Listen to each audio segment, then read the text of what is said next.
जिंदगी के जो भी पल मुझे बचते हैं, मेरी कोशिश रहती है, जैसे ही पोर्टल पे ज़ूम मीटिंग का टाइम होता है, मुझे एक अंदर से बेचैनी सी हो जाती है कि संघ से जुड़ने का टाइम हो गया, तो मैं इन प्रकरण समय निकाल कर मीटिंग से जुड़ जाता हूँ। और आज मैं समर संघ के पोर्टल से सभी जुड़े साथियों को यह संदेश देने की कोशिश कर रहा हूँ, निवेदन के रूप में कि सभी लोग संघ की महत्ता को समझें और जितना जल्दी हो सके संघ से जुड़ जाएँ। जब जुड़ेंगे तो निश्चित रूप से जीतेंगे।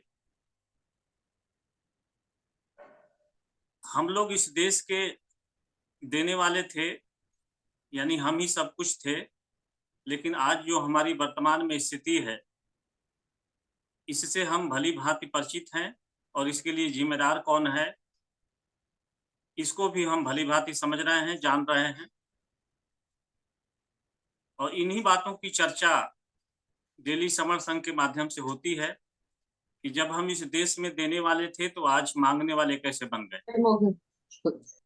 तो परिणाम के रूप में निकल के आता है कि पहले हम इस देश में सब कुछ थे, हमारा ही सब कुछ था, साम्राज्य ही हम सभी का था। तो इसका कारण ये था कि हम आपस में हमारी जो पहचान थी, वो केवल समण की थी। ये पहचान धीरे-धीरे धर्म और तमाम तरह के ढोंग-आडंबर के माध्यम से हमें उलझाया गया और हमारी पहचान को खत्म किया गया। आज हम विगत लगभग 27-28 माह से, चाहे आँधी हो, तूफ़ान हो, बरसात हो, जितनी भी दिक्कतें हों, लेकिन ये पोर्टल की जो मीटिंग है, समर संघ की, वो एक दिन भी बाधित नहीं हुई है, यानी अनवरत चल रही है। तो आज हम विगत 28 महीने से केवल आप सभी से हाथ जोड़कर विनती यही कर रहे हैं कि जब हम जुड़े थे, जब हमारी पहचान केवल समण थी, तो इस चीज़ को आज हम क्यों नहीं कर पा रहे हैं? और अगर इसके पहले कोई बताने वाला नहीं था और आज मुझे बताया जा रहा है, तो हम इस चीज़ को समझ क्यों नहीं रहे? हम इस बात को भली-भाँति जानते हैं कि किसी भी समाज, परिवार या राष्ट्र को बर्बाद करना है, तो उसकी शिनाख्त यानी उसकी पहचान को नष्ट कर दो, वो राष्ट्र और उस राष्ट्र में, उस देश में रहने वाले लोग अपने आप गुलाम हो जाएँगे। शायद हमारी जो समण पहचान थी, इसको ढोंगा-डंबर, किस्सा-कहानियों के माध्यम से हमसे दूर किया गया, हमको उलझा दिया गया, हमारी पहचान खत्म हुई और हम देने वाले से माँगने वाले बन गए। तो हम लोगों को आज जुड़ने में क्यों दिक्कत हो रही है, ये आज भी एक अनसुलझी पहेली बन के रह गई है। इसका कुछ कारण ये है कि हमारे लोगों में, खासकर जो पढ़े-लिखे लोग हैं, जो जिनको हम शिक्षित कहते हैं, उनके अंदर देखने को अक्सर मिलता है कि कहीं न कहीं वो ज़्यादातर अहम-भहम के शिकार रहते हैं। उनको मैं की भावना रहती है कि मैं जो कह रहा हूँ वही सही है। लेकिन बाबा साहब जब संविधान बनाए, तो वो मैं को दूर हटा करके we the people of India से भारत के संविधान का वाचन शुरू किए और उन्होंने इस वी शब्द से शायद हम सभी को यह संदेश देने की कोशिश किए कि जिस दिन हम लोग we the people of India बन गए, हम पुनः उस अपने खोए हुए साम्राज्य को प्राप्त कर लेंगे और फिर से हमारा देश, ये जो वर्तमान में भारत के रूप में हम सभी जानते हैं, ये पुनः महाभारत बन जाएगा और जो विश्व गुरु की ख्याति है, वह हम सभी को पुनः आशीर्वाद के रूप में प्राप्त हो जाएगी। तो मैं के उपयोग, जो मैं शब्द है, इसका उपयोग जो है बड़ी सावधानी से करना है, क्योंकि मैं अगर मैं में बदल गया, तो मैं अपने साथ समाज को मैख़ाने की तरफ मोड़ देंगे और इस बात का हमें पता भी नहीं चलेगा और देखते ही देखते सब कुछ बर्बाद हो जाएगा, जैसा कि विगत 75 वर्षों से हो रहा है। हमारे देश में जैसा कि हम सभी को जानकारी प्राप्त हुई है कि समाज को जगाने का, समाज को आगे बढ़ाने का, हमारे अधिकारों को सुरक्षित रखने के लिए 29 लाख संगठन दिन रात काम कर रहे हैं, जिसमें से 4 से 5 लाख संगठन सक्रिय रूप से काम कर रहे हैं। इन लाखों संगठनों के दिन रात काम करने के बाद भी सब कुछ बर्बादी के कगार पर है और आज हमारे पास एक खौफनाक मंजर आंखों के सामने खड़ा है। ऐसा काम किस काम का कि दिन रात काम करने के बाद भी हमारे आंखों के सामने हमारी बहन बेटियों की इज्जत सरेआम लूटी जा रही है। जैसे कि अभी मणिपुर की घटना जारी है। अगर ये संगठन काम कर रहे हैं तो ये घटनाएं क्यों हो रही हैं, इसको हमें सोचना पड़ेगा, इसको हमें समझना पड़ेगा। क्योंकि हम लाखों संगठनों के लोग काम कम झूठा संकल्प के साथ दिखावा करने के सिवाय कुछ नहीं कर रहे हैं। इस प्रकार की तमाम घटनाओं को देखने के बाद हमारे बुद्धिजीवी साथियों ने विचार किया कि आखिर इसका कारण क्या है। तब पता चला कि बिखरे हुए लोग और बिका हुआ समाज कभी शासक नहीं बन सकता। बिका हुआ समाज का मतलब यह है कि आज हमारे लोग ही अपना चेहरा चमकाने के चक्कर में मंचों से भाषण देते हैं और जब उनको कुछ लोकप्रियता प्राप्त हो जाती है, उनके पास कुछ लोग आना जाना शुरू कर देते हैं, तो उनका विश्वास जीतने के बाद अपने निजी स्वार्थ के चक्कर में, कुछ धन की लालच के चक्कर में वोट को बेच आते हैं। इस तरह के हुनर वाले लोग आज हमारे समाज में बहुतायत मात्रा में देखने को मिल रहे हैं। तो इसीलिए कहा गया है कि बिखरा हुआ समाज और बिके हुए लोग कभी शासक नहीं बन सकते, बल्कि अपने दुश्मन को सत्ता तक अवश्य पहुंचा सकते हैं।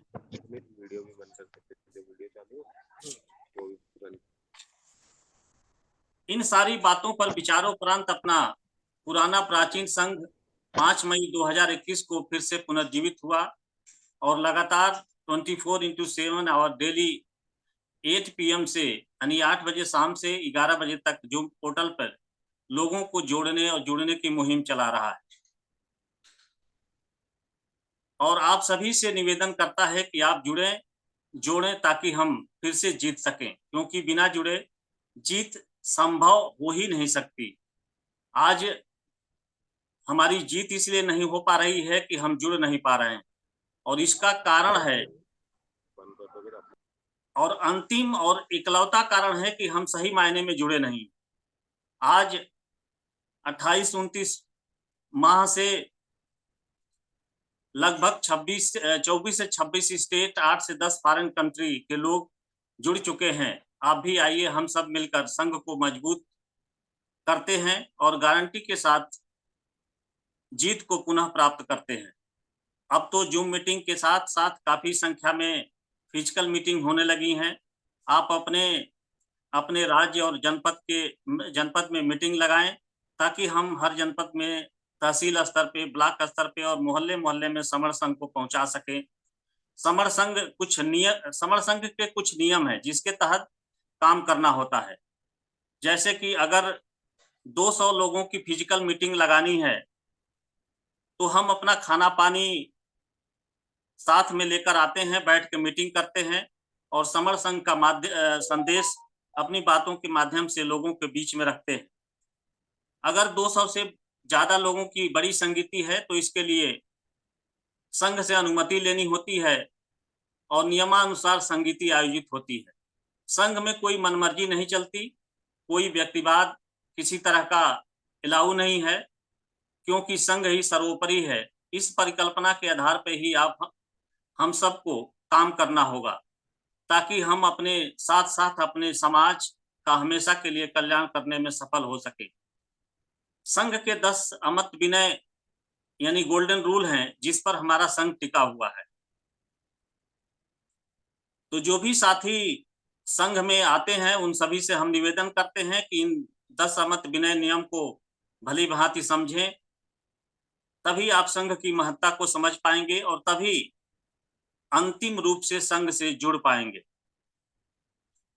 संघ में कोई ऐसा काम नहीं होता जो नियमानुसार न हो। उसके लिए संघ के पास ढेर सारे नियम हैं, संघ के पास ढेर सारे कमेटियां हैं और उस कमेटियों की देखरेख में ही सारे कार्य संपादित होते हैं। जो साथी नए आते हैं, संघ से जुड़ते हैं, उनको लगता है कि ये भी कोई संगठन है, यहाँ भी भाषणबाजी होती होगी, यहाँ भी नेतागिरी होती होगी, संघ का भी कोई मालिक होगा। लेकिन जब आप निश्चित रूप से 1 हफ्ते 2 हफ्ते तक जुड़ेंगे तो संघ की सारी बातों को आप भली भांति समझ पाएंगे और तब आपको लगेगा कि यह संघ नहीं, यह संगठन नहीं है बल्कि संघ है और संघ में हमें आना क्यों जरूरी है। तो ये जो संघ के 10 अमत विनय नियम हैं, इसको मैं संक्षिप्त में अपने शब्दों के माध्यम से आपके सामने रखने की कोशिश कर रहा हूं। इसका पहला नियम है केवल समर। तो समर कौन लोग होते हैं? जो समता, स्वतंत्रता, बंधुता यानी सम की भावना के साथ संग संग रह करके साथ साथ रमण करने वालों को, यानी SC ST OBC और कन्वर्टेड माइनॉरिटी के लोग जो समता, स्वतंत्रता, बंधुता में विश्वास के साथ साथ रह के साथ में रमण करते हो, साथ में चलते हो, उन्हीं को समर बोला जाता है। और इसके उलट जो लोग होते हैं उनको बमड़ बोलते हैं, जिनकी संघ में कोई जगह नहीं है। यानी किसी भी हाल में, किसी भी परिस्थिति में बमड़ मानसिकता का व्यक्ति संघ में नहीं आ सकता। इसी सम की भावना और सम की महत्ता के बल पे सम्राट अशोक महान राजा ने पहली बार रठों यानी राष्ट्रों को इकट्ठा किया था और संयुक्त रठ यानी राष्ट्र 16 महाजनपदों को मिलाकर बुद्ध की आभा में रत रहने के आधार पर महान आभारत, बुद्ध के नाम पर आभारत पड़ा, आभारत पड़ा, जो बाद में आभा को खत्म होने के बाद महाजनपद से महाशब्द लेकर भारत का नाम महाभारत पड़ा।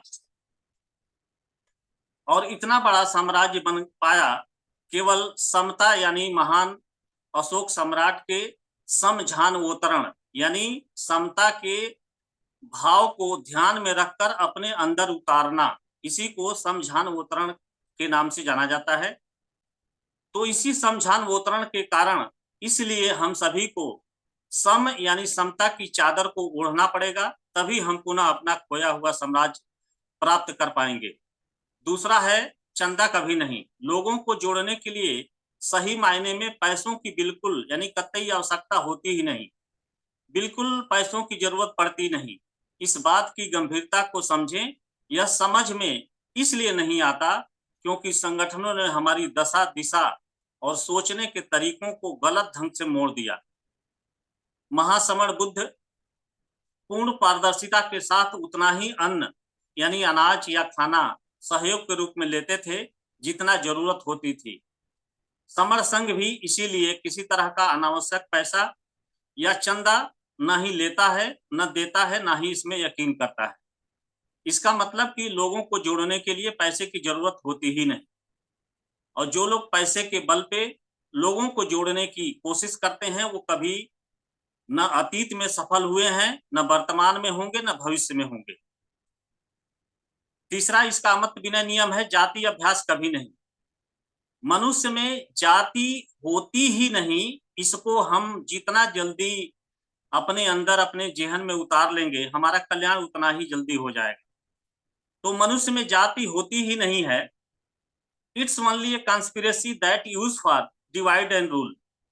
हम लोगों को जातियों में बांट करके हमारे ऊपर शासन कैसे किया जाए, इसके लिए जाति नामक एक वहम पैदा किया गया।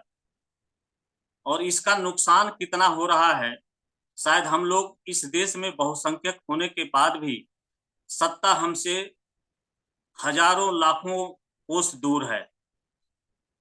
तो हम इसीलिए कहा गया है कि जाति में रहने वाले लोग और जाति में यकीन करने वाला समाज न कभी जुड़ सकता है, और जो जुड़ नहीं सकता वो सत्ता कैसे प्राप्त कर सकता है, इसको हम भली भांति समझ पा रहे होंगे।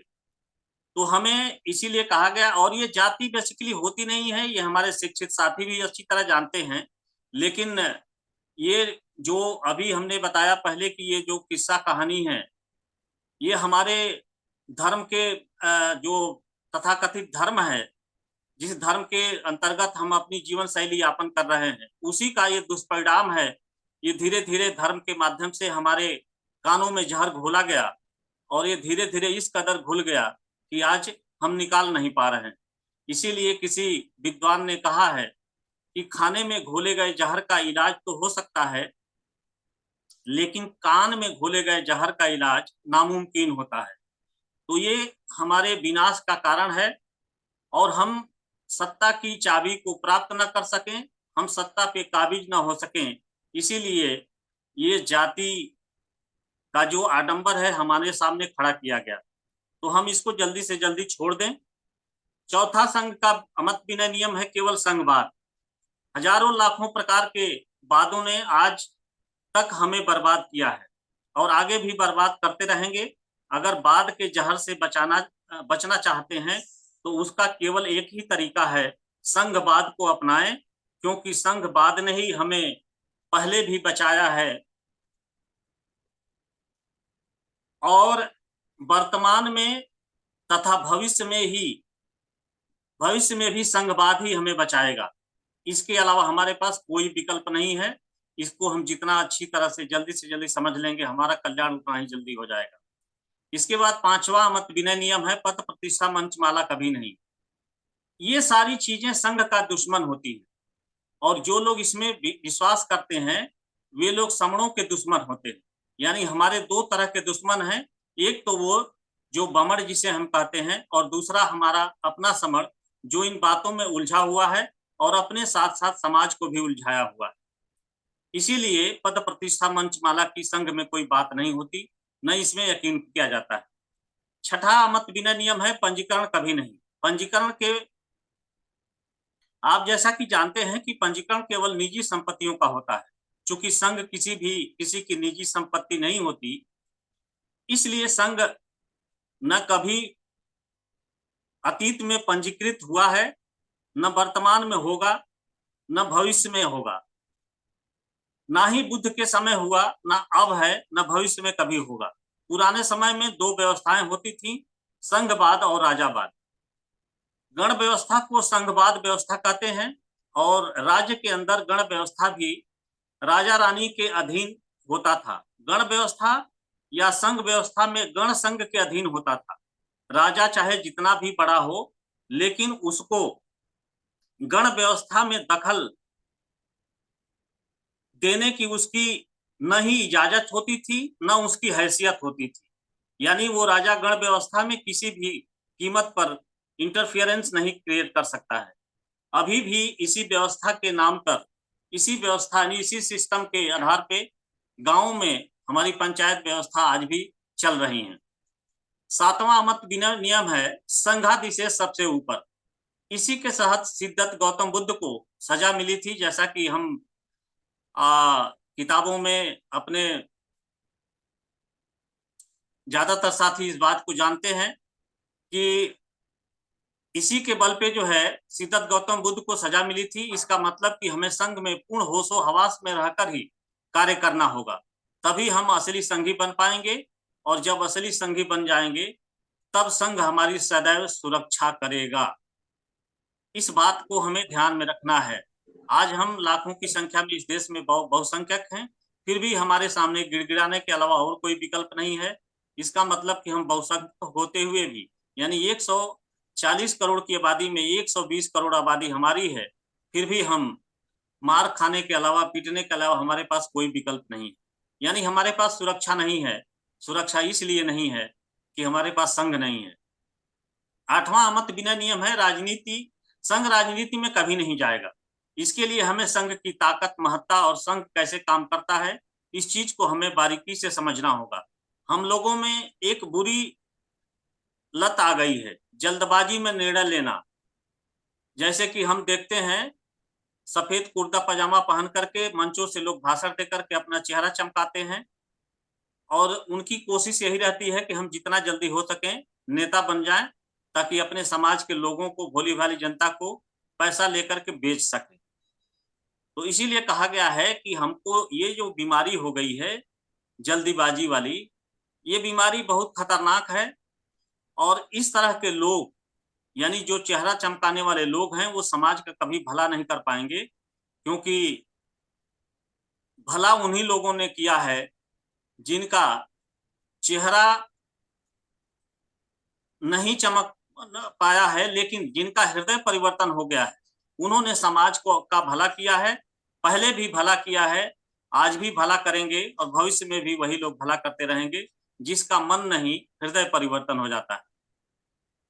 सही और गलत क्या है इस चीज को समझने में विफल होना जल्दी इसका कारण यह है कि जल्दी का काम शैतान का होता है और दूसरी चीज नीम हकीम खतरे जान।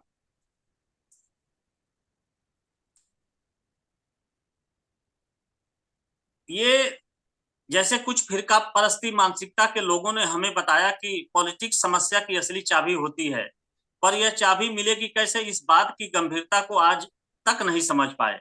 संघ रूपी भारत का संविधान कहता है इकट्ठा होकर 51% आओ और ये चाबी भी ले जाओ और अपने सारे अधिकार भी लेकर जाओ।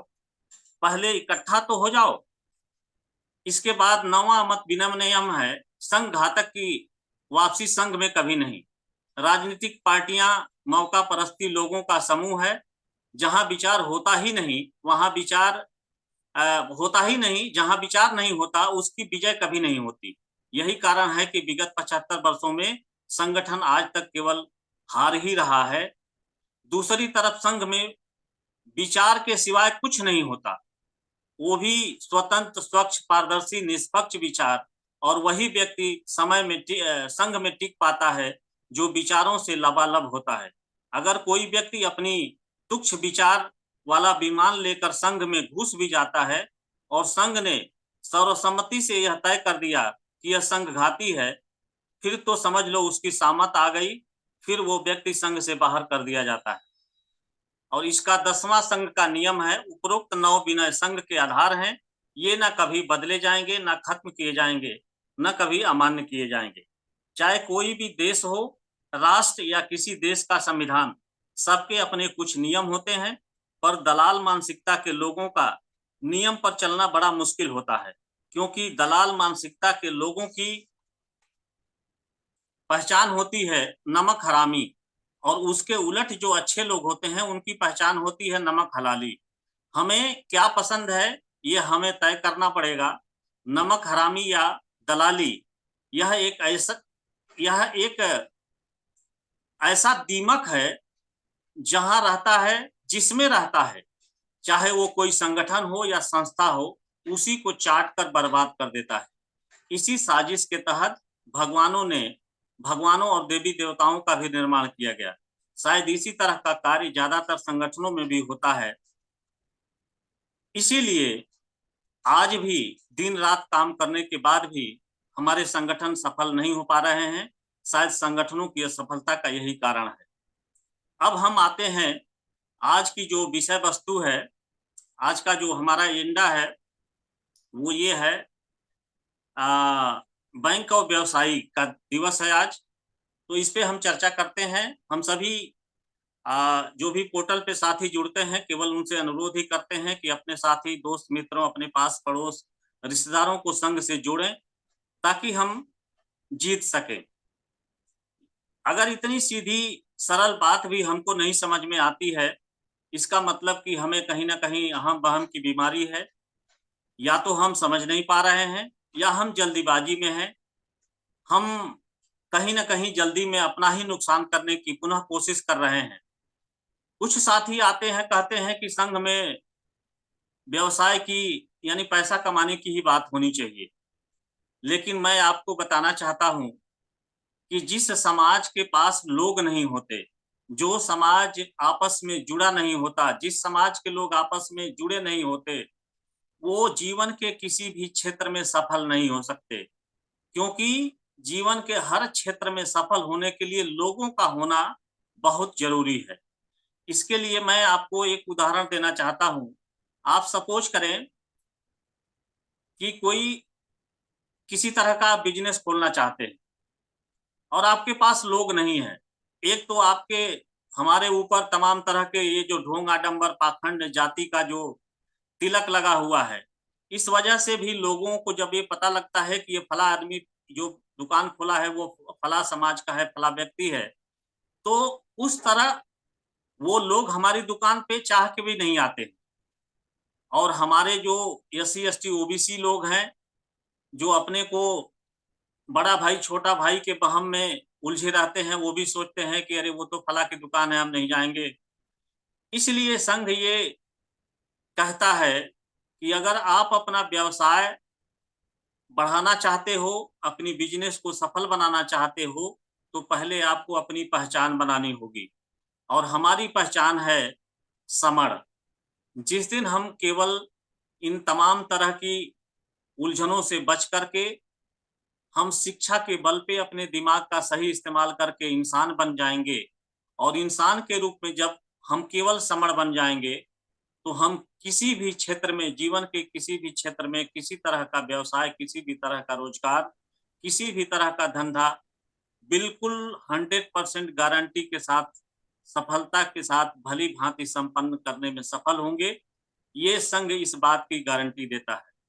आज भी देखिए जिनका व्यवसाय चल रहा है, वो लोग आपस में जुड़े हुए हैं और हमारे पास चूँकि हमारा ना समाज है, ना हमारी कोई पहचान है, तो हम अपना पैसा भी उनको ले जा कर के बदले में बल्कि नुकसान के सिवाय हमें फ़ायदा कुछ नहीं मिलता।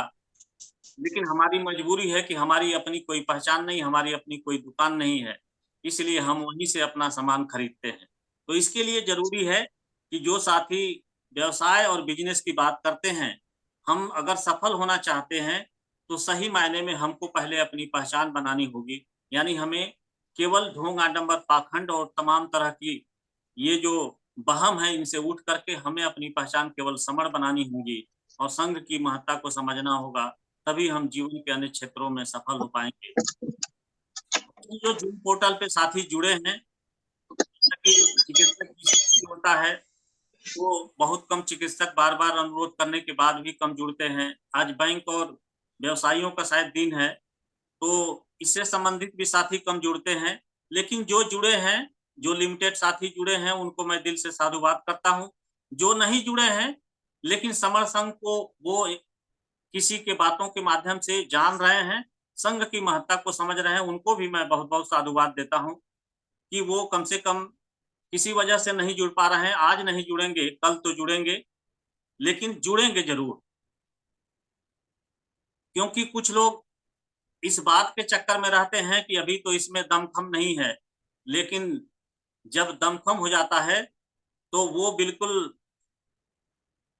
वहाँ भी अपने स्वार्थ को सिद्ध करने में सबसे आगे लाइन में खड़े हो जाते हैं। तो वो ये हमारे अंदर जो बुराई आई है, वो हमारा अपना दोष नहीं है, बल्कि हमें धर्म और ढोंग आडंबर के पाखंड के माध्यम से हमारे व्यवहार में ये धीरे-धीरे समा गया और हम इसको निकाल नहीं पा रहे हैं, लेकिन हमें ये निकालना पड़ेगा। आज ये हम आपके सामने एक सवाल रखना चाहते हैं,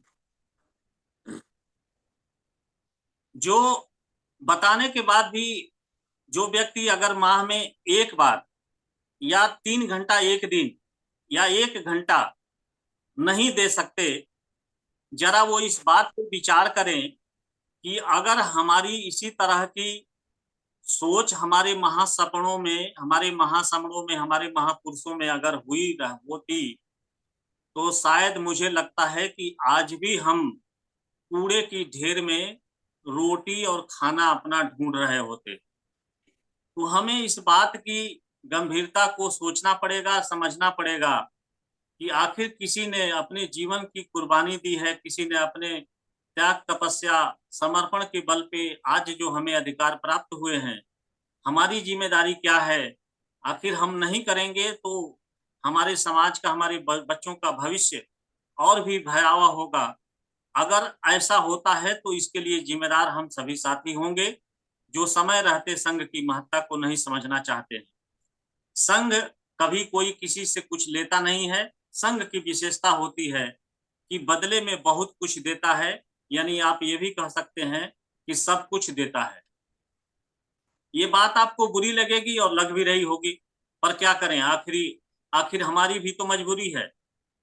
हम नहीं बर्दाश्त कर पा रहे हैं कि हमारी ही आंखों के सामने हमारी बहन बेटियों की को जलाया जाए, इनकी इज्जत लूटी जाए, और पूरे भारत के अंदर एक भी व्यक्ति अगर हमें आकर बता दे कि फला व्यक्ति बहुत बड़े पद पे है और हम सुरक्षित हैं, हम अपने परम सम्मानीय महासमणों के आशीर्वाद, बलिदान, त्याग, तपस्या के बाद प्राप्त अधिकारों के बल पे पद तो प्राप्त कर लेते हैं, पर इस देश में president, CM, IAS, PCS, doctor, engineers या जो भी पद हो, कितना भी बड़ा पद क्यों ना हो, क्या आप इस बात को साबित कर सकते हैं कि आप इस देश में सुरक्षित हैं? शायद नहीं। अगर कोई जबरन कह भी देता है तो यह मात्र एक बकवास के सिवाय कुछ नहीं है। आखिर हम इस देश में सुरक्षित क्यों नहीं हैं? इसका मात्र एक ही कारण है, हम आपस में जुड़े नहीं हैं। और इसी बुनियादी काम को हमारे महासमणों के बताने के बाद भी हमारे तथाकथित जागरूक लोग समझ नहीं पाए, और काफी लोग तो समझ कर भी समझना नहीं चाहते, क्योंकि उनका चंदा का धंधा खराब हो जाएगा, उनका चंदा का धंधा बंद हो जाएगा। समाज का काम सबसे आसान है, पर ध्यान रहे, निजी स्वार्थ को किनारे रखना होगा। मानव सभ्यता का विकास उन्हीं महान विभूतियों के कारण संभव हो पाया है जिन्होंने अपने निजी स्वार्थ को किनारे रखकर समाज और राष्ट्र के लिए सर्वोपरि माना है। मनुष्यों की अभिव्यक्ति और साहित्यकारों की लेखनी अतीत से वर्तमान तक जिस परम सत्य की उद्घोषणा करती आई हैं, वह यह है कि मानव जीवन की सार्थकता स्वकेंद्रण या आत्म केंद्रण से परे परमार्थ की स्वीकृति पर मुहर अंकित करती हैं। सही मायने में वही मानव के रूप में स्वीकार किया जाता है जो मानवीयता से परिपूर्ण हो, जिसके अंदर करुणा की कोमल मंदाकिनी प्रवाहित होती है। परंतु इसके लिए जरूरी होता है आत्मसंयम। आत्मसंयम रूपी आग के कुएं में जो व्यक्ति जितना अपने आप को तपा पाता है, उस व्यक्ति की आत्मशक्ति उतनी ही मजबूत होती है। और किसी भी व्यक्ति की आत्मशक्ति जितनी मजबूत होती है, उसकी सम्यक दृष्टि उतनी ही स्वच्छ और स्पष्ट होती है। परंतु ध्यान रहे, इसके लिए जरूरी होता है खुद पर नियंत्रण, खुद पर शासन करना, क्योंकि जो कोई भी व्यक्ति खुद को नियंत्रित करना नहीं जानता या खुद पर शासन करना नहीं जानता, वो किसी कीड़े पर भी शासन करने के लायक नहीं होता। इसलिए कहा जाता है कि आत्मशक्ति और आत्मसंयम ही मात्र पूरी दुनिया में इकलौता मार्ग है जिस पर चलकर ही दुनिया पर विजय प्राप्त किया जा सकता है। ये फितूर भी कैसा कि जमाने को हराना है, ये ये फितूर भी कैसा कि जमाने को हराना है, यहाँ तो खुद से जीतने में जमाने गुजर जाते हैं। इस प्रकार यह निस्संदेह या अंतिम सत्य के रूप में यह बात साबित होती है कि हमारे लाखों महासमणों ने इस मार्ग को अपनाया, और आज वे हमारे बीच नहीं हैं, पर आज भी अपनी कृतित्व रूपी रश्मियों से पूरे विश्व को आलोकित कर रहे हैं। अतीत से वर्तमान तक लाखों लाखों की संख्या में शिक्षाविद हुए, पर आज भी तथागत बुद्ध का और उनके संघ का डंका पूरी दुनिया में बज रहा है और आगे भी बजता रहेगा। बस हम सभी को पुनः संघ में आना होगा, और कोई विकल्प नहीं है और ना ही भविष्य में होगा। अगर हम सब चाहते हैं कि सही मायने में भवतु सब मंगलम कायम हो, तो संघ यानी समर संघ की यानी समर संघ ही मात्र एक अंतिम विकल्प है और कुछ नहीं। इसके लिए आपको यानी नियम बद्ध रूप होकर के, यानी नियमबद्धता के साथ, प्रतिबद्धता के साथ काम करना होगा। नियमहीन नियम विरुद्ध बिना नियम का काम जैसा कि 29 लाख संगठन कर रहे हैं। संगठनों की असफलता का यही कारण है कि वो आज भी सफल नहीं है, ना ही भविष्य में कभी सफल होंगे। सदियों से आज तक अगर नेचर का अस्तित्व है तो इसका मात्र एक ही कारण है, शाश्वत अनवरत नियमरत रहकर चलते रहना। प्रकृति का ही दिया हुआ दिल अगर आप कल्पना करें 1 मिनट के लिए धड़कना बंद कर दे तो समझ सकते हैं क्या होगा। ठीक उसी प्रकार प्रकृति द्वारा प्रदत्त पवन अपनी कर्तव्य को करना यानी अपनी ड्यूटी को करना बंद कर दे तो स्वाभाविक है कि पूरे पृथ्वी लोक की जीवनधारियों का जीवन संकटमय हो जाएगा। इसीलिए कहा गया है कि नियम से ही समाज नियमबद्ध होता है और जो लोग नियम में रह करके समाज के लिए कुछ करना चाहते हैं, उनकी हमेशा जीत होती है, उनकी हमेशा विजय होती है। इसीलिए अंतिम रूप से यह कहा जा सकता है कि संघ कभी हारता नहीं और संगठन कभी जीतता नहीं। अब हमें तय करना है कि हमें काम कहाँ करना है, संघ में या संगठन में। इन सारी बातों के साथ मैं इस बात के साथ अपनी बात को समाप्त करूंगा कि देश जोड़ना है तो आदमी को जोड़ना पड़ेगा। इसके लिए एक बात मैं अपनी बातों के माध्यम से बताना चाहता हूं। एक व्यक्ति था, उसके सामने एक पेपर रखा था जिसपे एक तरफ भारत का नक्शा था और दूसरी तरफ किसी व्यक्ति का फिगर बना हुआ था। वो व्यक्ति अपने ऑफिस में बैठ करके कोई काम कर रहा था, एक छोटा सा बच्चा आकर के उसको डिस्टर्ब करता था।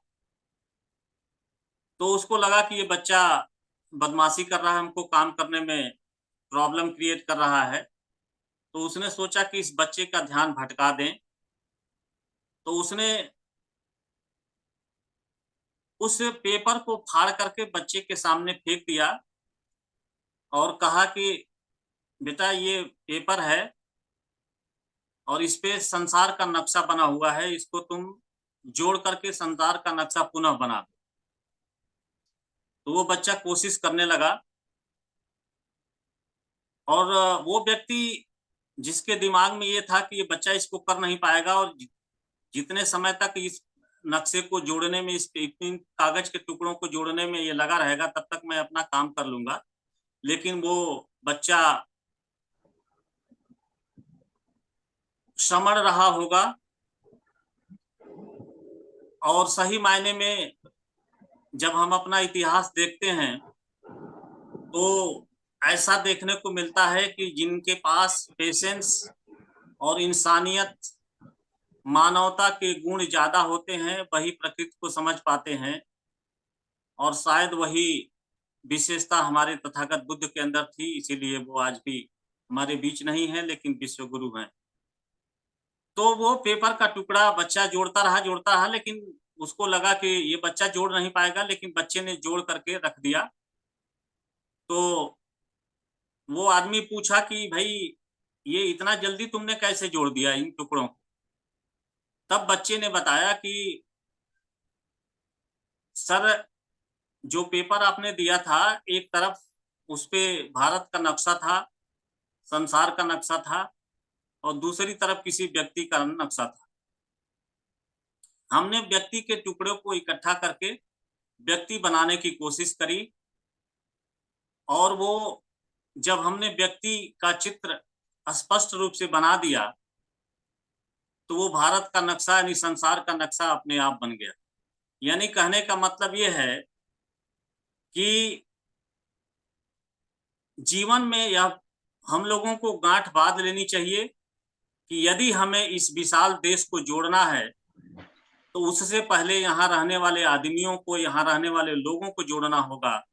आदमी यदि जुड़ गया तो देश अपने आप जुड़ जाएगा और जब जुड़ जाएगा तो यह देश हमारा पुनः महान बन जाएगा।